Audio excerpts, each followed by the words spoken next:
피 한 방울만 딱 뽑으면 그 인공지능이 내가 파킨슨병인지 아닌지 아주 정확하게 판별해내는 세상. 어떠신가요? 와, 상상만 해도 정말 엄청난 기술이죠. 그렇죠. 심지어 내가 샤워하고 나와서 보습제를 바르는지 안 바르는지 이런 아주 사소한 습관의 변화만으로 치매 발병 위험을 조기에 딱 경고해주는 그런 세상이에요. 네네, 거의 뭐 영화 마이너리티 리포트 같은 수준이네요. 그러니까요. 그런데 바로 그 똑같은 세상에서 누군가는 치매에 걸린 아버지가 갑자기 차도로 뛰어드실까 봐 불안해서 아버지 허리에 밧줄을 묶고 선책을 나서야만 합니다. 참 들을 때마다 너무 가슴 아프고 또 서늘한 현실입니다. 맞아요.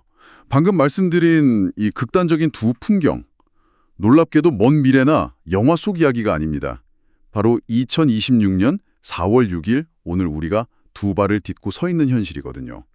자, 심층 탐구 시간에 오신 여러분 환영합니다. 네, 반갑습니다. 오늘 우리는 방대한 자료들 사이를 관통하는 우리 사회의 가장 서늘하고도 결정적인 메커니즘을 한번 파헤쳐 볼 텐데요. 오늘 베이스캠프로 삼을 자료는 케어유 뉴스의 김영래 편집장이 방금 전 발행한 국내외 시니어 트렌드 리포트입니다. 네, 지난 하루 동안 쏟아진 고령화 이슈들을 아주 촘촘하게 집약한 자료죠. 맞아요. 그런데 제가 쭉 읽다 보니까 서문에 아주 묵직한 구절이 하나 있더라고요. 아, 그 명심보감 구절 말씀하시는 거군요. 1년직의 재어춘, 1일직의 재어인. 그러니까 1년의 계획은 봄에 있다는 그 구절을 인용했죠. 네네, 맞습니다. 이게 참 적절한 화두인 게 우리가 지금 마주한 이 압도적인 고령화라는 겨울을 버텨내기 위해서 과연 우리 사회가 지금 어떤 구조적인 씨앗을 뿌리고 있는지 점검해 보자는 거잖아요. 네, 농부가 봄날을 헛되이 보내지 않는 것처럼요. 그렇죠. 오늘 다룰 자료들을 분석해 보면 이게 단순히 노년층을 위한 어떤 시혜성 복지 뉴스가 절대 아닙니다. 첨단 의학이 대체 어디까지 왔는지, 국가 예산의 분배 시스템이 어떻게 작동하고 또 어떻게 실패하고 있는지, 어떻게 실패하는지, 네. 그리고 노동시장의 인구 구조가 지금 어떻게 재편되고 있는지를 아주 적나라하게 보여주는 거대한 경제 사회적 지표들에 가깝다고 볼 수 있죠. 맞습니다. 농부가 밭에 씨앗을 뿌리듯 지금 정부와 지자체들이 전국 방방곡곡에 아주 가장 화려하게 뿌리고 있는 정책의 씨앗이 딱 하나 있거든요. 통합돌봄 말씀하시는 거죠? 네, 맞습니다. 의료 요양 통합돌보며 어제 하루에만 춘천, 수원, 시흥, 대전 전국에서 이 통합돌봄 체계를 가동한다는 뉴스가 폭포수처럼 쏟아졌어요. 요약병원에 갇혀 지내시는 대신에 자신이 평생 살아온 동네에서 의료랑 복지 서비스를 한 번에 받게 하겠다는 거잖아요. 취지는 너무나도 훌륭합니다. 취지는 진짜 최고죠. 그런데 제가 뉴스핌의 단독 보도를 보면서 진짜 제 눈을 의심했습니다. 아, 예산 영원 그 기사요? 네. 아니, 이 거대한 프로젝트의 실무 전담 기관인 사회서비스원, 일명 사서원 15곳에 배정된 관련 예산과 인력이 전무하다는 거예요. 아예 영원이요. 네, 참 기가 막힌 상황이죠. 자, 이 부분을 자세히 좀 들여다보죠. 전국에 아주 멋진 초대형 식당 체인점을 열었다고 간판을 번쩍번쩍하게 달아놨는데 주방에 들어가 보니까 주방장도 없고 식재료도 하나도 없는 상황 아닌가요? 이게 시스템적으로 대체 어떻게 가능한 건가요? 이게 그 전형적인 정치적 하드웨어랑 행정적 소프트웨어의 괴리 현상이라고 보시면 됩니다. 괴리 현상이요? 네, 정책을 선포하고 위원회를 막 발족하는 건 밖으로 눈에 아주 잘 띄고 또 표심을 자극하기 좋은 하드웨어거든요. 정치권에서 제일 선호하는 방식이죠. 아, 사진 찍기 좋고 기사 내기 좋으니까요. 그렇죠. 그런데 그 시스템을 실제로 굴러가게 만드는 건 전혀 다른 차원의 문제입니다. 중앙정부랑 지자체 간의 매칭 펀드 비율을 도대체 어떻게 나눌 건지, 현장에 투입될 사회복지사랑 방문간호사를 정규직으로 몇 명이나 채용할 건지, 이런 지루하고 복잡한 예산 편성이라는 소프트웨어 작업은요, 짧게는 수년의 지난한 입법 과정이랑 부처 간의 줄다리기를 거쳐야만 하거든요. 와, 듣기만 해도 골치가 아프네요. 그러니까 결국 서울대 뉴스에서도 진단했듯이 화려한 개업식만 치러놓고 주방에는 요리사도 식재료도 없는 간판만 있는 돌봄 상태로 초기 혼선을 겪을 수밖에 없는 그런 구조적인 한계가 여실히 드러난 겁니다. 마치 애플이 아이폰 신모델을 전 세계에 대대적으로 출시해놓고 정작 그 안에 깔아야 할 앱스토어나 운영체제는 개발조차 안 해놓은 상황이랑 다를 바가 없네요. 아주 정확한 비유입니다. 이 예산의 공백 그리고 구조의 실패가 현장에서는 얼마나 잔혹한 결과를 낳는지 보여주는 게 바로 아까 서두에 언급했던 치매 돌봄의 현실이잖아요. 네, 맞습니다. 괴리가 가장 극명하게 나타나는 지점이죠. 아까 제가 피 한 방울로 치매를 진단한다고 했는데 이게 과장이 아니죠? 코미디닷컴 보도를 보니까 와, 기술 발전 속도가 기이할 정도로 빠르던데요. 네, 진짜 빠릅니다. 여기서 정말 흥미로운 점은 AI가 피 검사 데이터만으로 파킨슨병이나 치매를 구분해내는 원리인데요. 혈액 속에 아주 미세하게 둥둥 떠다니는 알파시누클레인 같은 이상 단백질의 결합 구조를 머신러닝이 패턴화해서 딱 찾아내는 겁니다. 혈액 속에 미세한 단백질 패턴을요? 와, 네. 과거에는 증상이 나타나고 뇌 MRI를 찍어야만 겨우 알 수 있었던 걸 이제는 수년 전에 미리 예측해버리는 거죠. 게다가 아까 말씀하신 샤워 후 보습제를 바르지 않는 행동, 그걸 치매랑 연결한 연구도 엄청 흥미롭거든요. 그거 진짜 신기했어요. 어떻게 로션 안 바르는 걸로 치매를 아는 건가요? 이게 단순한 통계가 아니라 디지털 표현형, 그러니까 디지털 피노타이핑 기술의 발전 덕분입니다. 스마트홈 센서나 웨어러블 기기가 개인의 일상적인 동선이나 미세한 생활 루틴의 일관성을 계속 추적하는 거예요. 아, 매일매일 어떻게 움직이는지를 감지하는 거군요. 그렇죠. 그러다가 뇌 질환, 그러니까 아주 미세한 인지 기능의 저하로 인해서 발생하는 그 루틴의 붕괴를 기계가 딱 감지해내는 원리입니다. 와, 기술의 메커니즘을 들으니까 진짜 더 충격적이네요. 우리의 그 미세한 루틴 붕괴까지 싹 다 감지할 정도로 인공지능이랑 의료기술은 지금 시속 200km로 질주하고 있는데 어제 방영된 그 TV 프로그램 속 가족은 왜 아버지를 밧줄로 묶어야 했을까요? 참, 그게 현실이죠. 조기 진단 기술이 이렇게 발달했다면 환자랑 가족의 삶의 질도 같이 쑥쑥 올라가야 논리적으로 맞는 거 아닌가요? 그게 바로 조기 진단 기술이 가져온 아주 뼈아픈 역설입니다.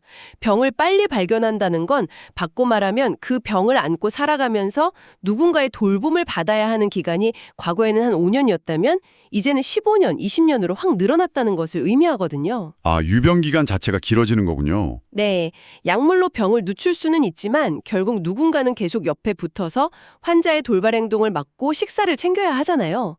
물론 수성구의 단기 쉼터나 공주시의 치매 안심가맹점처럼 지역사회에서 밀착형 지원을 늘리고는 있죠. 네, 기사에 보니까 그런 노력들이 있긴 하더라고요. 하지만 그건 하루 24시간 중에 고작 몇 시간의 틈을 메워줄 뿐입니다. 아까 우리가 확인했던 그 통합돌봄의 텅 빈 예산서랑 그거 다시 떠올려 보십시오.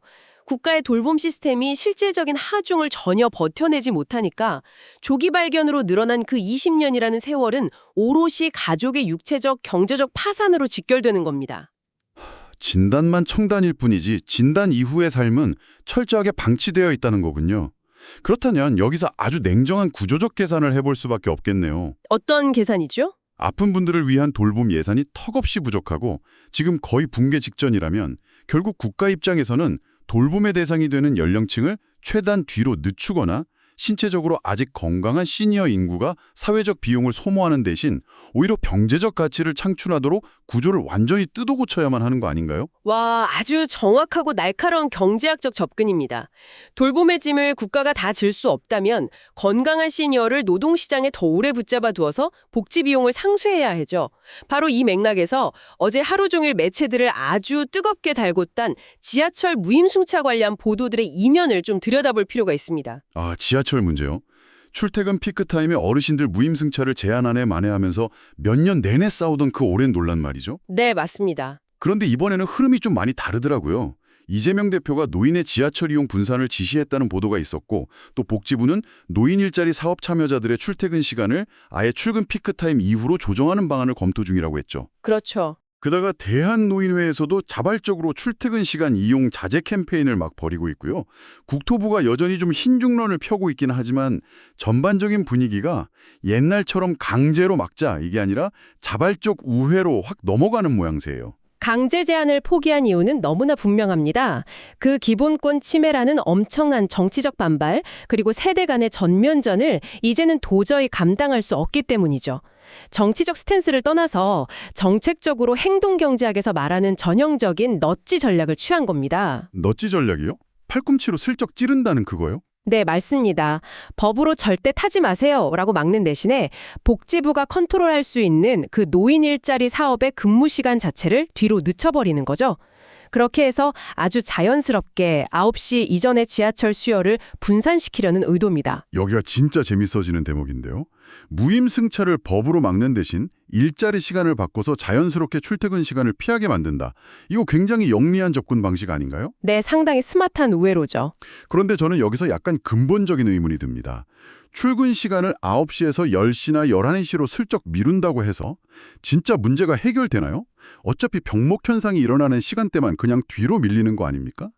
그렇게 볼 수도 있죠. 그리고 옛날처럼 폐지 줍기나 학교 앞 교통정리 같은 단순 노인 일자리 시간만 몇 개 바꾼다고 해서 폭발적으로 막 늘어나는 전체 시니어 인구의 대중교통 수요를 유의미하게 통제할 수 있을지 사실 좀 의문이거든요. 만약 과거처럼 한 달에 한 30만 원 정도 쥐어주는 그런 단순 소일거리 위주의 일자리였다면 호스트님의 지적이 100번 맞습니다.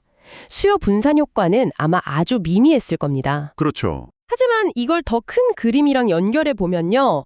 보건복지부가 이 넛지 전략을 당당하게 꺼내든 배경에는 현재 시니어 일자리의 성격 자체가 질적으로 완전히 전환되고 있다는 일종의 자신감이 깔려 있습니다. 이데일리 등에서 보도했던 서울시의 시니어 인턴십 기사를 한번 주목해 봐야 합니다. 60세 이상을 채용하는 기업에 최대 550만 원의 지원금을 준다는 그 정책이요? 기사 제목이 퇴직했던 김 부장이 다시 인턴으로 이거였죠, 아마? 네, 정확합니다. 이건 국가가 예산을 막 들여서 단순히 시간이나 때우는 일자리를 제공하는 그런 복지 정책이 절대 아니에요. 노동시장의 심각한 인력난을 해소하기 위한 적극적인 기업 지원 정책에 가깝습니다. 복지가 아니라 경제 정책이군요. 그렇죠. 기업들이 고령자 채용을 꺼리는 가장 큰 이유가 뭔지 아십니까? 바로 재교육 비용, 그리고 세대 간의 문화적 마찰에 대한 리스크 때문이거든요. 서울시가 지원하는 그 550만 원은 바로 그 리스크를 국가가 대신 떠안아주겠다는 확실한 신호입니다. 기업 입장에서는 구미가 당기겠네요. 당연하죠. 퇴직한 김 부장님이 가진 수십 년의 노하우랑 그 인적 자본을 그냥 집에서 사장시키는 건 국가 경제에 엄청난 손실이니까요. 기업에 파격적인 인센티브를 주어서 이분들을 다시 핵심 노동력으로 쫙 흡수하는 겁니다. 아하, 그렇군요. 그러면 강원대나 대구 남구에서 시니어 리더 양성과정 같은 역량개발 프로그램을 앞다투어 운영하는 것도 다 같은 맥락이겠네요. 완벽하게 연결되죠. 그러니까 단순히 지하철 타는 시간을 늦추는 게 핵심이 아니라 시니어들을 용돈이나 받는 복지 수혜자에서 진짜 기업의 이윤을 창출하는 경제 주체로 복귀시키고 있다는 거네요. 맞습니다. 와, 이렇게 되면 시니어들은 노동을 통해서 신체적, 인지적 건강을 계속 유지하게 되니까 앞서 우리가 그토록 걱정했던 치매 진단이나 요양 돌봄으로 넘어가는 시기 자체를 수년 이상 뒤로 늦출 수 있겠군요. 엄청난 예산 절감 효과가 덤으로 뒤따라오는 투트랙 전략이네요. 와, 완벽한 통찰입니다. 결국 일자리가 가장 훌륭한 예방적 돌봄이자 최고의 경제정책이 되는 셈이죠. 네네. 하지만 아무리 노동시장에서 오래오래 버틴다고 하더라도 인간은 결국 나이가 들고 신체 기능이 저하되면서 사회적 관계망에서 멀어지는 고립의 시기를 언젠가는 맞이하게 됩니다. 피할 수 없는 현실이죠.